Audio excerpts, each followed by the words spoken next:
chair bonfire. Yeah, it's cold out, Rich. We gotta light something on fire. We gotta stay warm. Burn the chairs. Rich, I don't think your microphone was on when you were introducing everyone. Yeah. What? Oh. Really? Yeah, so no one heard any maybe. Oh, okay. Try it again, guys. Thanks. Come on, Rob.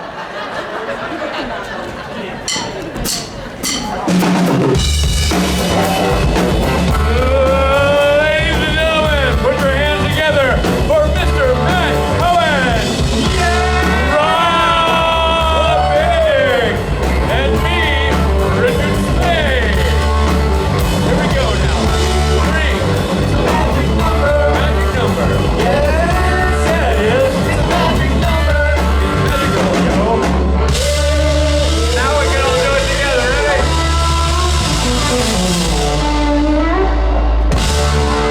Ow! Is that Paul on your foot? No. There we go. Kind of hit my knee. We nailed that. guys. Thank you, Norton. It usually takes us 2 takes in the real world Yeah. also to warm up. I thought I heard you. Ever since he's been fronting the Norton Power 4, you know what I mean? Yeah. He's been a much more go-getter. How are we doing, everybody? Good. Great to have Matt Cohen on stage with us finally. Matthew Cohen. It's great to be here. Richard Speight. Now, fill us in on karaoke last night. It was a success. Karaoke was a wild success. Raise your hand if you had some karaoke fun last night. Everybody? Somebody? There was a real moment of girl power. There was a young lady about 6, 8, or 10 years old, I'm not quite sure. She was 6'8" and 10 years old. All those things, and she came up here and she was in her smaller form at the moment, and she sang a song, and then the entire audience lit up with these girl power anthems, and I thought, man, what a beautiful moment for this young lady to witness this thing. What And was she the did it. song? You know, it was them badass, hateful, don't cheat on me, Shania, whatever. Before he cheats. The one that feels like it's Eminem in the club, but it's really a girl going, I broke his headlights and fuck his car. That's right there with 2 his time. Found a little day in the 4-wheel drive. Drive us there with 2 his lights. I think it's Miranda Lambert. Yeah, there it is. Am I right? Carrie Underwood. It's Carrie Lambert. It's Carrie Lambert. Or Shania Carey. Shania Right. Under the Hood. It's Mark Twain. It's Mark Twain. It's Samuel Clemens. Little literary joke for the kids in English class. We got loads of those. That's, Well, anyways, that's awesome. That's great. It was wonderful and you missed out. I'm sad that you didn't make that one. I know you'll make the next one. We Oh, look man. forward to having him there in whatever city. I get so tired of Rob calling me going, can we go to karaoke? And finally, Well, I'm like, yes. Well, last night I did, except I was delayed. Your excuse? Yeah.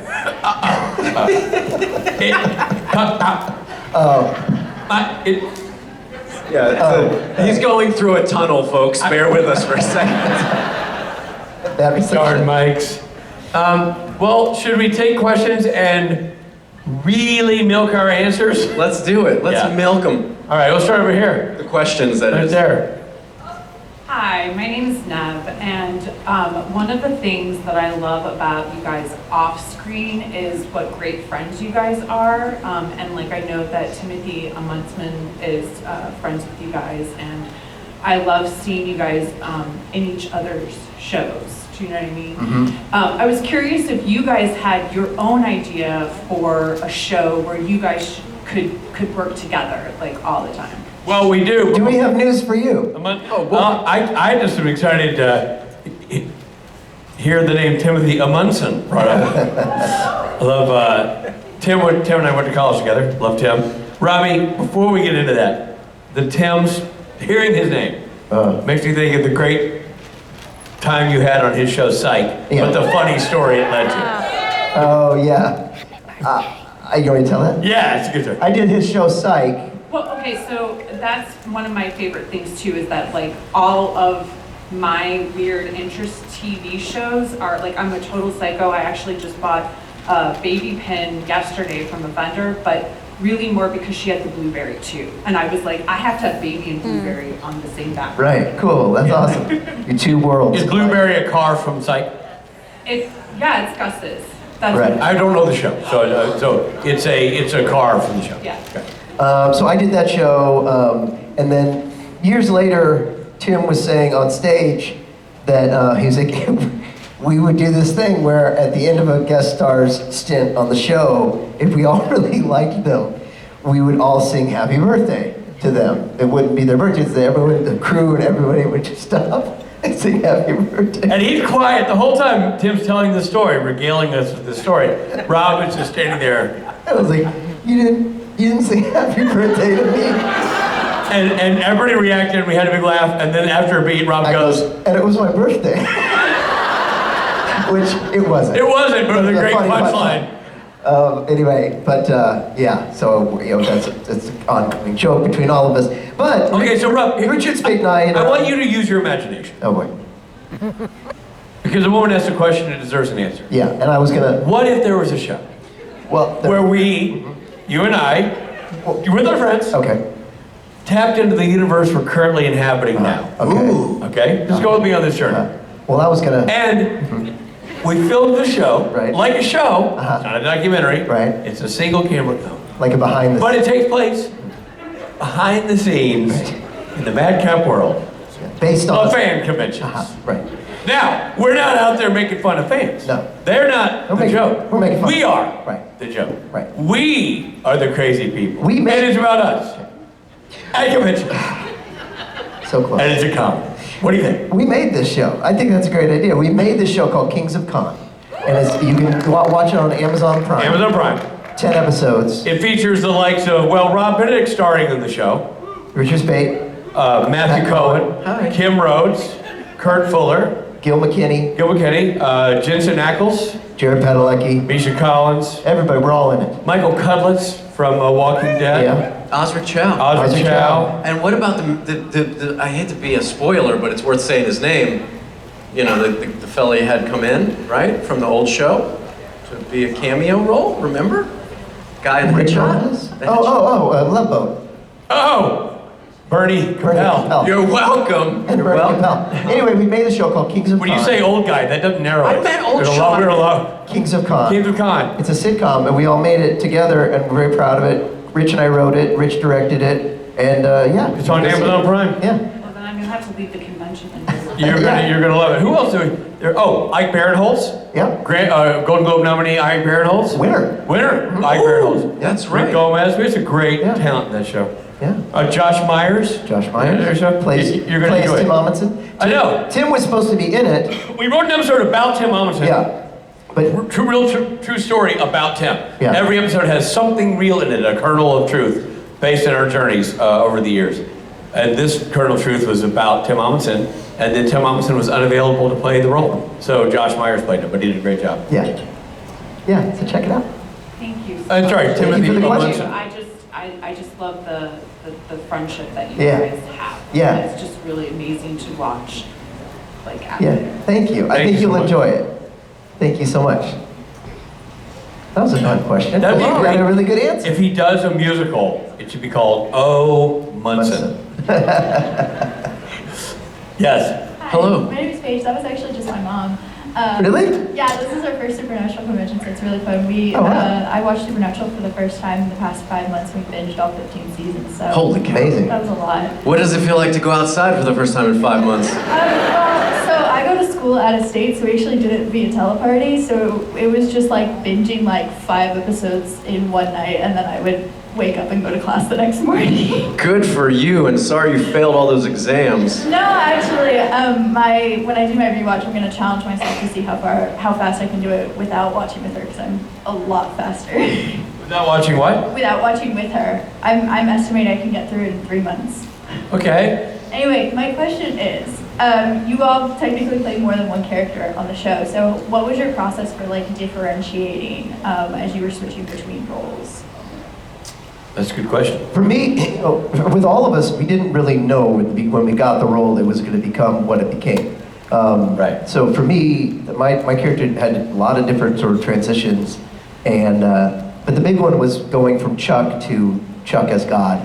And one of the big things that I relied on is fatherhood and being a father, and sort of using that and kind of combined with the fact that I had kind of not the best dad, and I kind of threw that in there as well, because Chuck as God is very flawed, so I put a lot into that. But like, I remember when I first was it was revealed I was God, that was sort of the first test of like showing that part of him, and And that's what I kind of relied on, is the father part. I have the last word, kind of strict dad. You in real life. I'm saying me playing the character as God, when Chuck became God, that was sort of an acting technique I was using, is relying on my own, as a father. Right, and that's okay. Or as a strict dad, as he was. Don't cross me, kid, Like I say to you a lot. Yeah. We were blessed with great writers on that show, which is the absolute truth. We have great writers on that show. So when they would do something like take our characters in a different direction or reveal that our character is not who you or we thought they were, but now we are something different, I always felt, so I'll speak for myself, but I think you boys would agree, that they gave us a great ramp. They would always write something that made total sense, so you never felt like you were hanging out to dry. It never negated the work you'd done in the previous episode. It always took what you had done and helped you build on that organically within the framework of the script to go, oh, now here's some more characteristics that I can add to it. And yes, you bring your own acting perception to it and your own tools of the trade, so to speak. But I do think they gave a lot of, like, people ask me if I improv a lot because they think that their writing matches my sense of humor, so I must have made up the jokes, and I didn't. They are just very good at seeing what they have to work with and writing for those skill sets.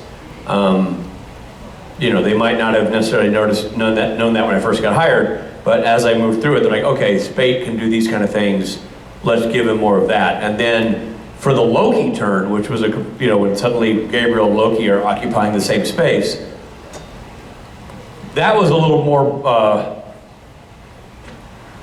not noted. That was more blank slate, if you will. So I just tried to do the opposite of what Gabriel was, because I felt like what annoyed Loki about Gabriel was Gabriel's sort of flippant whimsy, which is not who he was. But he'd been out there doing things representing the image of Loki without actually being the sort of powerful being entity that Loki was presented in Supernatural. So I just tried to do something diametrically opposed to what I'd been doing as Gabriel, to sort of offset those two things.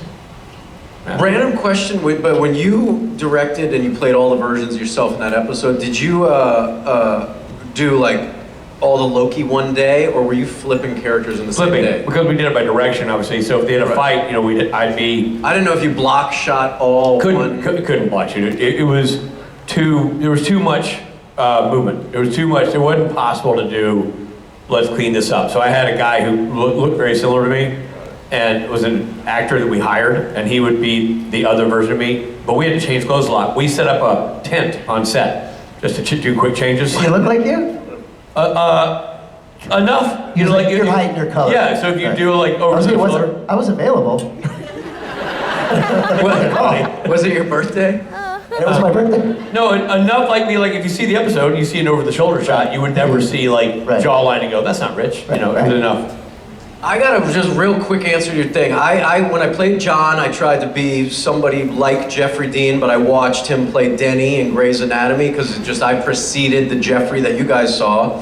And then when I got to play Michael, I rehearsed it right before lunch. They cut us and we were going to film after lunch. Jensen's like, "Hey, come here. Come to my trailer, look at this. This is what Jared did with Lucifer. You're doing the same shit." And if he didn't show me that, I would have literally acted exactly like Jared did in the white suit when he had that moment. And so Jensen pulled me aside and gave me some backstory, and then Jared showed me some of his stuff, and I was like, oh, I have to do something different. So they literally defined. That's interesting. And saved kind of my own ass in a moment where Oh, sure, and how would you know if you haven't seen it, Right, I had no idea. And that episode of Jared in the white suit hadn't aired yet. It was like the next coming episode. So yeah, they kind of determined, hey, don't screw this up for the entire fan base. You're about to introduce Michael. And I was like, thank God you said that. I mean, thank Rob. But yes, we figured it out. Somebody was paying attention. Thank you for the question. It's a great Jensen, by the way. It's a good Jensen. This is Batman. Over here. Hi, I'm Shauna. I have an Hi, interesting Shauna. Hi, Matt. We should go, Rich. Yeah, I guess. We're just trying to have a good time, man. Yeah, I love Maddie. My question is kind of silly. If you were an inanimate object, what would you be? Pumpernickel. Rob? You ready? Yes. Everywhere. Like Lucy. Have you seen Lucy? With Scarlett Johansson? Yes. Where she's eating the pills and her brain's crazy. I love that movie. I've And seen then the movie. she's like, I'm It's a everywhere. Luke Besson movie where she like, That's what I would be. Oh, such a great Everywhere. The song movie? Luke Besson. Oh, I feel like I've seen it. I don't remember. Great. Oh, it's good. All right, so he'd be Lucy, he'd be everywhere, I'd be Pumpernickel. You? If I could be an inanimate object. I have a good answer too. Okay, what's your answer? Well, I want to hear yours first. I would be my A penguin? penguin. A what? No, that's not inanimate. That's yeah. My, Space and time. An inflatable penguin? Popcorn. I would be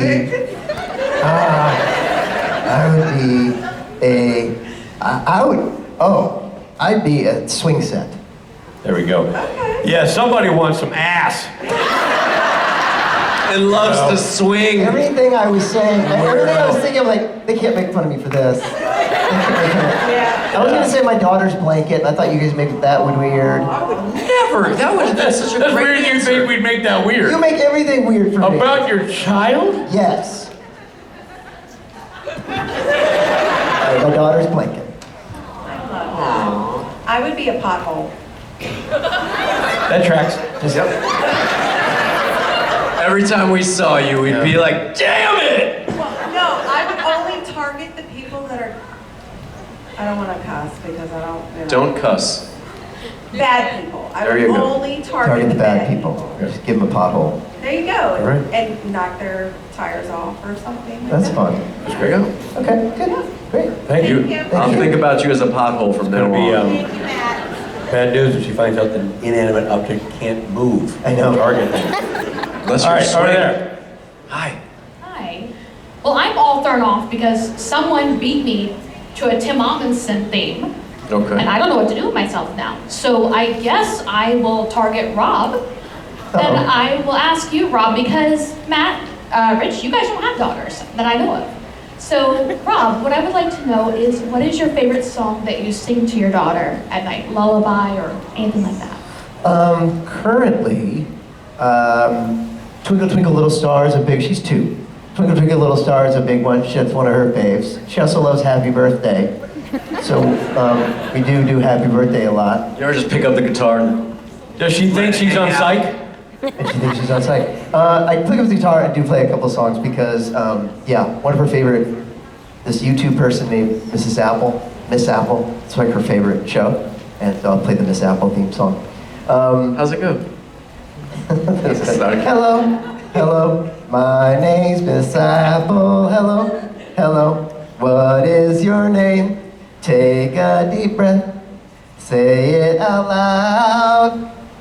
Apple. Gurn. Hello, it's nice to see you again. Gurn.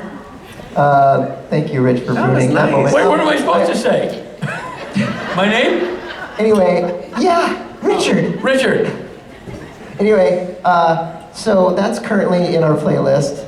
That's great. She also really likes Barbara Ann by the Beach Boys. That's a fun. It's just ba ba ba. So yeah, it's one of my favorite things to do. Thank you. Thank you. Hello, my name's Bruce. This is my first Supernatural con. Welcome. Happy to be Welcome, here. man. My question is, has anything in your personal lives affected how you acted out your role on screen, or vice versa?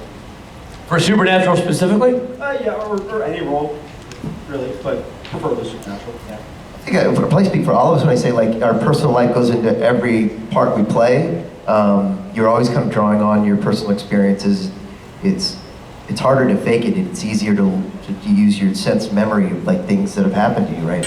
But like I said, for Chuck, I definitely, especially when Chuck started to go bad, I kind of played on my own experiences, being the father that I had. So that kind of informed that, and Yeah, a lot of times, you know, your life experiences with people, things you felt or things that you experience, you know, that'll feed its way in. So, yeah.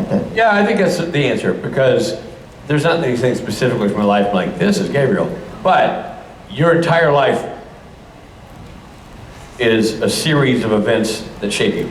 Your sense of humor is based on where you grew up, who you grew up with, what your insecurities were, what your securities were.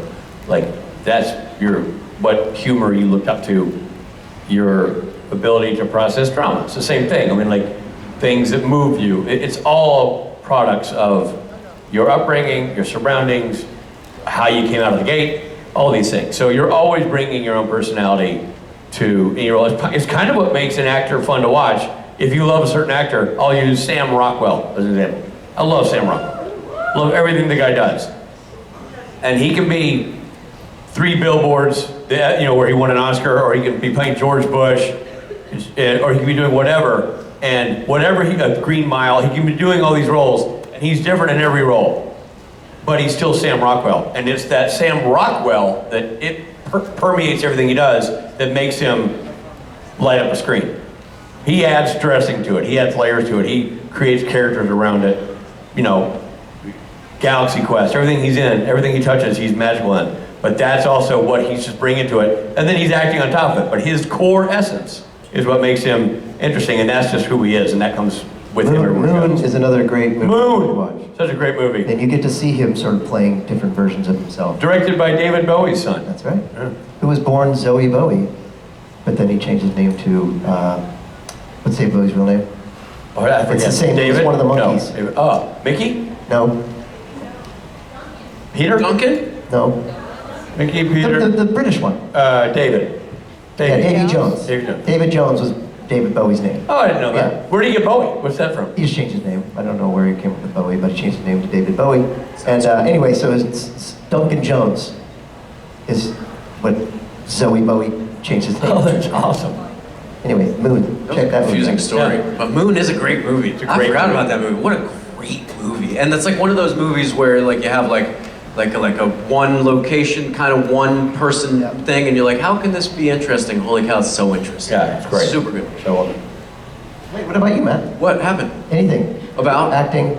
anything that you did in life. Oh, affected you? yes, everything. I think it's very simple. You guys are 100% right, and I agree that if the more shit that happens to you, the more interesting you are on screen. I think the ups and downs, the lefts and rights, all the good and bad, and even if it happens that day, and then you bring it somehow, some way to whatever character you're playing, it just makes that dynamically different, interesting guy, and because you've lived a life and you've lived a life, your characters are interesting. You have to have a slew of shit happen to you to be interesting on screen. I don't think there's anybody that's just like, I went to an acting class and now I'm so awesome.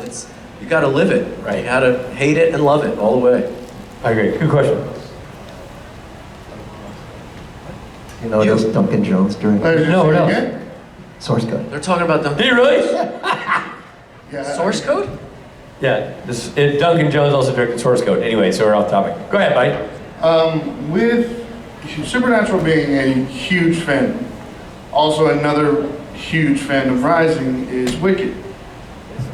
I was talking with a friend of mine that obviously I would cast Mr. Matt Cohen as Fierro. If you could take the cast of Supernatural and cast them into that movie as any of the characters, who would you want to be? Who do you think would fit in which role? I've never seen Wicked, so I have no reference for you. Rob? Jensen would be Galinda. We'll keep the G for him. Who would be Elphaba?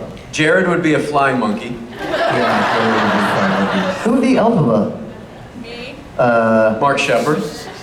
I was gonna say maybe Ruth Connell. Ruth Connell would be a great alphabet. I'm trying to just flip the script. You want to, flip it up. I feel like you guys, 10-man scarecrow. I'm the cowardly lion. Great, I love that already. Boom, done. What else? Who else is there? Well then who would be Elphaba? Misha. You should be a good alphabet. Yeah. Yeah? That seems right. Yeah. That seems pretty good. I feel like we just cast the shit out of that movie. I would see that movie. Put that on Broadway right I watched there. that movie. And Rich, maybe then you'd watch. Maybe I would watch. Yeah. So it's- Listen, those movies are great. Oh, I'm sure they are. They're really good. One would think you don't like musicals, but you actually do like musicals. I tend I to don't see like them in the theater musicals. more than I see the movie version. I also have nobody in my house interested. So, I have that going for me. Right. But I'm a huge musical theater fan. I go to this theater all the time. Yeah.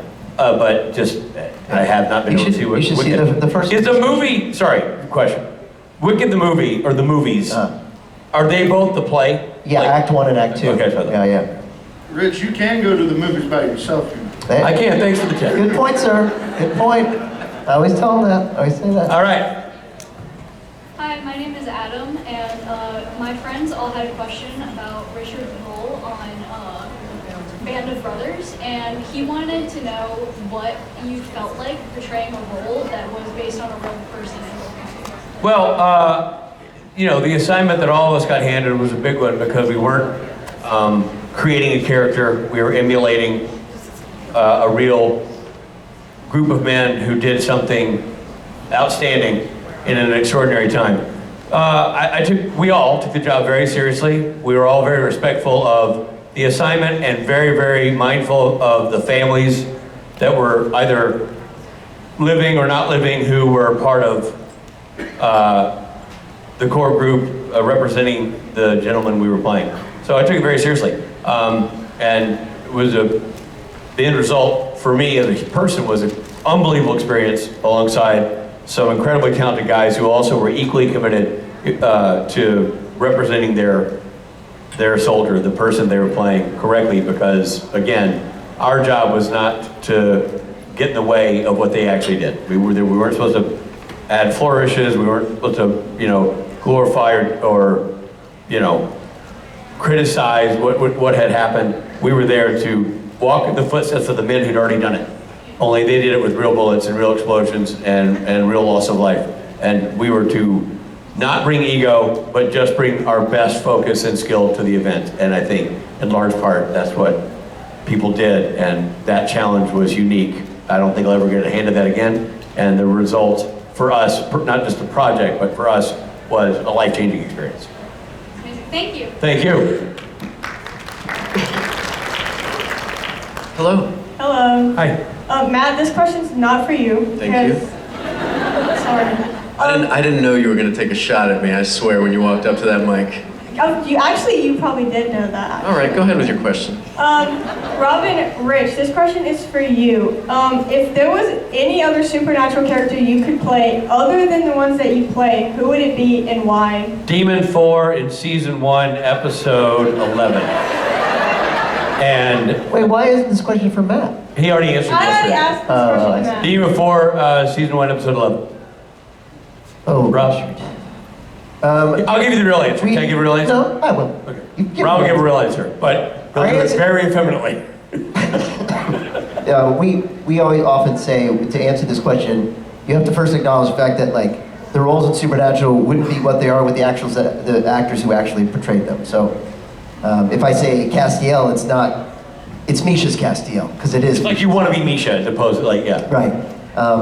We couldn't do anyone else's job better than they did it.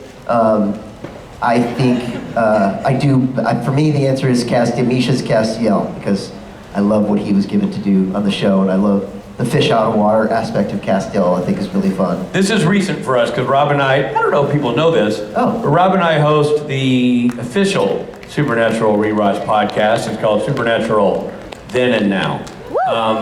We go episode by episode, starting with the pilot. We're going all the way through the series. We're in the middle of season 8 right now. We have cast, we have crew, we have trivia, all kinds of things on the podcast. It's a fascinating companion piece to the series, Supernatural Then and Now, available wherever you get your podcast. Robbie, what are we charging these days? It's free. Okay, there we go. No dollars, no cents. And if you haven't listened or you don't know about it, please check it out, because it's a great. Someone said this the other day, our producer Steve, and I think it's a good comment. It's a great oral history of the making of this epic and historic show, because there aren't 15-season shows anymore of 20 to 24 episodes a season. And so we're talking to the people that actually made it, or actually were on it, or behind the scenes, and we're watching it for the first time. Right. And, it's really fun, and Rob, we get such great interviews from the top down. Kripke down to this members of the cat crew you don't know, Yeah. who are integral to the success of the show. Yeah, Jared Incredibly Jensen to like the proud. editors, the writers, the directors, the Sound editors, Makeup. very, very proud people. So. And if you've ever wanted an inside look at the show, you will hear conversations from two actors' perspectives, a director's perspective, where they introduce these people and talk to these people. This is shit you've never heard before. Yeah, I learned something. It's every amazing. It interview. really is amazing. It's if you want to know the show that you love so much, there's no better way to do it. That Supernatural Then and Now, wherever you get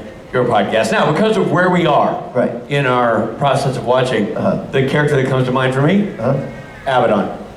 I just think that we just watched Abaddon's Entrance. introduction, Yeah. and man, what a powerful character. That was So, awesome. Yeah. there you go. Thank you. Thank you. Hello. Hi. Hey. If you could fuse any two supernatural monsters, what would they be and why? You'd like to do what? If you could fuse any two Fuse. supernatural monsters, what would they be and why? I can answer that, but I don't even have to do the fusing. Right, because Starships. Yeah. Jefferson Starships. Jefferson Starships. They're already fused. And it's funny. The name is funny. Their powers are funny. They're going to do Jefferson Starships. I should have said this first, but you can't do the Jefferson Starship. Too late. Too late. Okay. If I can't do Jefferson Starships, then I will do Shapeshifter I was and gonna say shapeshifter too. and what's this guy? Leviathan. Leviathan. A shape-shifting Leviathan. I would do a shape-shifting Cupid. Because no matter what I shift into shape-wise, I'd still be wearing a diaper. There we go. Thank you. Appreciate it. Matt, did you have one? No, I didn't. I was hoping Rich's answer was good enough for the three of us. Did you Nah, have it wasn't very good. I didn't have one. Okay, you go. I did. I said it already. Oh, sorry, I wasn't listening. I also have an answer. Okay. Oh, Mine is Jinn and Dragon. You know, Rob's is gin and tonic. You guys have a lot in common. Yeah. Thank you very much. thanks, buddy.